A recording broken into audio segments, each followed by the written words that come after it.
Learners, in this section, we will discuss about how letters and numbers are displayed on a SSD, that is 7-segment display, and types of SSD, that is common anode and common cathode. So let's begin. This is how our 7-segment display looks like, and here is pin configuration of 7-segment display, common anode and common cathode display. So let's discuss about 7-segment display has 10 pins A, B, ground, F, G, and below ground C, D, P, that is decimal point, and then D and E.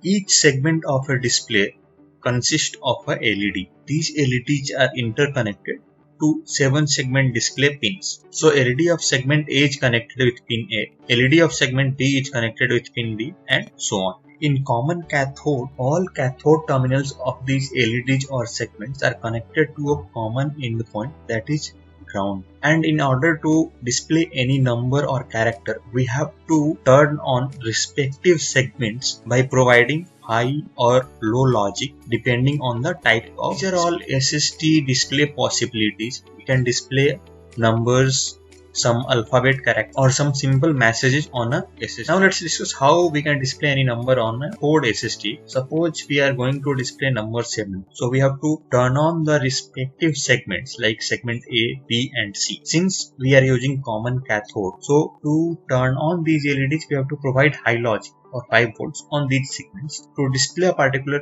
number 7, we have to glow segment A, B and C, and D, E, F and G will remain turned on. This is how we can display any numbers on a SSD by connecting its respective pins with high or low logic. Let's discuss how we can interface our 7-segment display with Arduino. Learners, here I am going to show you how you can virtually simulate or display any number on a SSD in Proteus tool. I have taken a 7-segment display here. These are the segments pin A, B, C, D, E, F, G, and the last one is common pin. Since I have taken a common cathode display, so I have connected the common pin to ground and some corresponding pins to high logic.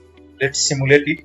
So if you will see here, number 3 is displayed. Since this is a static circuit, and in order to display some other numbers, what we have to do is we have to put switch on every segment and turn on and turn off the corresponding segments to display any numbers. Let's automate this using Arduino and see how we can display any numbers on this SSD using our Arduino. So let's take a Arduino Uno board here. I have taken this 7-segment NPX1CC, that is common cathode 7-segment display. Now I will connect segment A to pin number 13, segment B to pin number 12, segment C to pin number 11, and so on. So here is our circuit ready.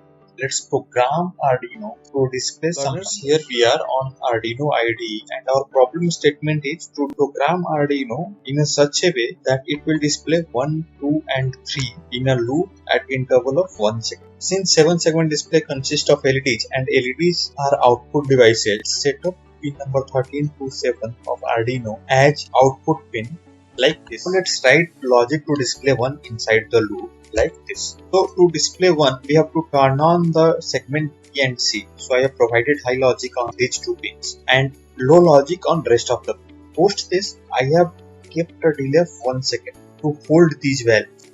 So learners, here I have written code to display 2 and then delay of 1 second, followed by code to display 3 and delay of 1 second. So let's compile this. Our code is compiled. Now we will see the output on Proteus tool. So here is our circuit ready. Here I am uploading the latest hex file in Arduino board. Let's play this. We'll see here 1, 2 and then 3. So this is what we had expected to display numbers 1, 2 and 3 in loop. So this is how you can program Arduino board to display some numbers on SSD. Learners, this was all about interfacing 7-segment display with Arduino. Learners, I have provided some problem statements in the description box. Please implement the same to learn more. Thank you for watching. Please do like, share, comment and subscribe our YouTube channel to watch the latest videos. Till then, bye bye. See you in the next lecture.